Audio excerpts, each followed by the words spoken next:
Hello future doctors, आज हम मिलेंगे उन नोटी कैरेक्टर से जिन्होंने मेंडल बाबा की सारी प्लानिंग बिगाड़ दी थी।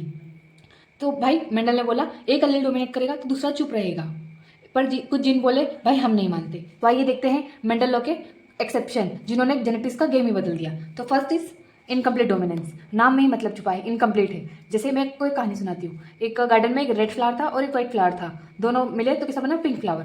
क्या हुआ भाई, देखो लाल कलर के फूल ने सफ़ेद कलर के फूल से प्यार किया तो बच्चे कैसे बने, पिंक कलर के। यही उनका क्रॉस हुआ। उसकी ट्रिक लाइन क्या है, इनकम्प्लीट में पेंट मिक्स होता है। जैसे रेड और व्हाइट कलर का पेंट मिक्स होगा तो कैसा कलर बनेगा, पिंक कलर। तो इसका एग्जाम्पल क्या है, इसका एग्जाम्पल है जैसे स्नैपड्रैगन, ड्रॉक flower, mirabilis jalapa, 4 o'clock, coat colour in one horn cattle, starch synthesis in pea plant. और ये स्टार सेंसिटाइज कैसे यूज होता है मैं आपको ये इधर पॉलीजेनिक इनहेरिटेंस में बताऊंगी। तो इसके हम ये देख लेते हैं, जैसे कि पेरेंट जनरेशन में क्या हुआ, इसके ट्रेड्स लिए, फिर इनके गेमेट्स बनाए, एफन जनरेशन में हुआ, फिर हमने क्रॉस करवाया तो मेल और फीमेल्स में क्रॉस करवाया तो ये इनकम्प्लीट क्यों हुए। जैसे हमने मोनोहाइब्रिड में क्रॉस करवाया था तो क्या रेशो आया था, 3:1 आया था। तो इसमें क्या रेशो है, 1:2:1। रेड और पिंक और व्हाइट आया, पर उसमें क्या आता जैसे कि क्रॉस ही नहीं हुआ। आई बात समझ में। तो अब सेकंड है कोडोमिनेंस। कोडोमिनेंस में क्या है भाई, कोडोमिनेंस में है जैसे कि नाम में ही मतलब छुपा है, मतलब ये दोनों लड़ते नहीं है, दोनों को की इक्वल इज्जत है, दोनों साथ में एक्सप्रेस होते हैं। जैसे कि एक काऊ थी, पापा कैसे थे रेड, मम्मी कैसे थी वाइट, और काऊ बेबी कैसा हुआ, रेड काऊ प्लस वाइट पेचेस वाला। आई बात समझ में। इसकी ट्रिक लाइन क्या है, कोडोमिनेंस कोऑपरेशन करता है, दोनों सुपरस्टार बनके स्टेज पे। इसका एग्जाम्पल क्या है, AB ब्लड ग्रुप। आई बात समझ में। अब third one is multiple alleles. Multiple alleles मतलब जिन मेंडल ने बोला था कि एक जिन के 2 अलील्स होते हैं, पर यहाँ एक रॉन्ग प्रूफ हो जाता है क्योंकि एक जिन के 2 से ज़्यादा भी अलील्स हो सकते हैं। तो एक कहानी सुनाती हूँ इसकी। इसमें कहानी क्या है, जैसे कि एक मम्मी डॉक्टर है, पापा इंजीनियर है। तो बेटे ने क्या कहा, मैं बनूंगा आर्टिस्ट। पापा मैं तो बनूंगा आर्टिस्ट। तो यही 3 अलील्स आते हैं, जैसे A, B और O, ये 3 अलील्स आते हैं। ये तीनों मिलकर बहुत कंफ्यूज करते हैं ब्लड ग्रुप बनाने में। वैसे ही इसकी ट्रिक लाइन क्या है, मोहल्ले वाले जैसे सबकी सुनते हैं ना तो कंफ्यूज ही रहते हैं हमेशा, याद रखना। तो इसका एग्जाम्पल क्या है, AB ब्लड ग्रुपिंग और सिकल सेल एनीमिया। पर AB ब्लड ग्रुपिंग में याद रखना ये किसी सिंगल इंडिविजुअल पर्सन में नहीं होता है, ये हमेशा पॉपुलेशन में डिटेक्ट होता है। जैसे कि ये हमने किया था, जैसे मोनो और सोनू का इनका सिंगल का इंडिविजुअल का देखा था तो ये अलग आए थे, पर हमने तीनों का देखा ना तो फिर हमें 3 अलील्स मिले, वरना दोनों सबके सिंगल तो 2 थे। आई बात समझ में। और अगर ये इनकम्प्लीट डोमिनेंस, कोडोमिनेंस और मल्टीपल अलील्स याद रखने के लिए मैंने एक ट्रिक समझाई, ये पढ़ लेना।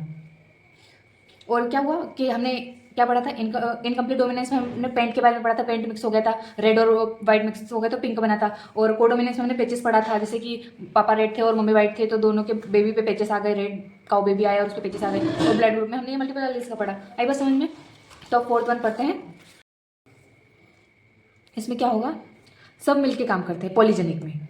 पॉली मतलब बहुत सारे मिलके काम करते हैं। जैसे हाइट का डिसीजन लेने के लिए एक जिन मतलब मैं अकेला क्या करूंगा, टीम बुलाओ। तो when multiple genes control a single traits. Trick line क्या है, पॉली मतलब मेनी, जेनेटिक्स मतलब टीम वर्क। इसका एग्जांपल क्या है, हाइट, स्किन कलर और आई कलर और इंटेलिजेंसी। इसमें ग्राफ क्या होता है, बेल शेप्ड कर्व। याद रखना इसमें ग्राफ कौन सा होता है, बेल शेप्ड कर्व। जैसे कंटिन्यूस वेरिएशन आती है, जितने ज्यादा जीन होंगे ना, मोर जीन तो मोर वेरिएशन। आई बस समझ में। उसमें एक टिप याद रखना, मेंडल यहाँ फेल हुआ था क्योंकि इसमें कोई डोमिनेंट भी नहीं था और कोई रिसेसिव भी नहीं था, सबका कंट्रीब्यूशन सेम था। और एक सबसे इंपॉर्टेंट बात, ये क्वांटिटेटिव थी।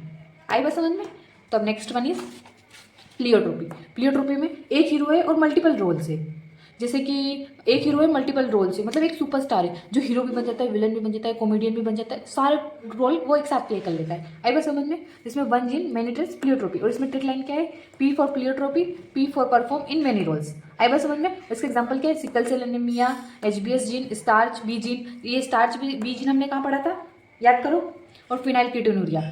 तो इसमें क्या होता है, फिनाइलकीटोनुरिया बनने के लिए एक जीन में म्यूटेशन आ जाता है तो फिनाइलएलिनिन एंजाइम के प्रेजेंट में क्या होता है, थायरोसिन। पर ये एंजाइम एब्सेंट रहता है ना, थायरोसिन नहीं बनता है। तो इसके कारण हमें ना बहुत से मेंटल रिटार्डेशन होता है, स्किन के कलर में प्रॉब्लम आती है, हेयर्स के कलर में, यूरिन में ऑर्डर बहुत। बीजीन क्या कंट्रोल करता है, इनकम्प्लीट डोमिनेंस में हमने पढ़ा था स्टार्च बीजीन के बारे में, मैंने बोला था ना मैं इसको प्लियोट्रोपी में बताऊंगी। तो यहाँ स्टार्च बीजीन क्या कंट्रोल करता है, शेप को और साइज को। तो साइज तो इनकम्प्लीट है पर शेप है ना कंप्लीट डोमिनेंस है। ये अपोजिट है पॉलीजेनिक इनहेरिटेंस का, जो भी हमने अभी पढ़ा था। यहाँ एक जीन ओवर अचीवर होता है, एक से ज्यादा। उसमें क्या था, बहुत सारे जीन मिलकर एक ट्रेड करते हैं और यहाँ एक जीन मिलकर बहुत सारे ट्रेड करता है। जो सिकल सेल एनीमिया है, सिकल सेल एनीमिया में क्या इफेक्ट होता है, अफेक्ट आरबीसी सेफ होता है, ऑक्सीजन ट्रांसपोर्ट होता है और बॉडी पेन होता है। आई बात समझ में। अगर ये इस वीडियो से आपका जेनेटिक्स का कंफ्यूजन क्लियर हुआ तो लाइक करो, कमेंट करो और कमेंट में लिखो मजा आ गया बॉस। लाइक करो, सब्सक्राइब करो और मिलते हैं जेनेटिक्स के नेक्स्ट हंगामा वीडियो में। Thank you.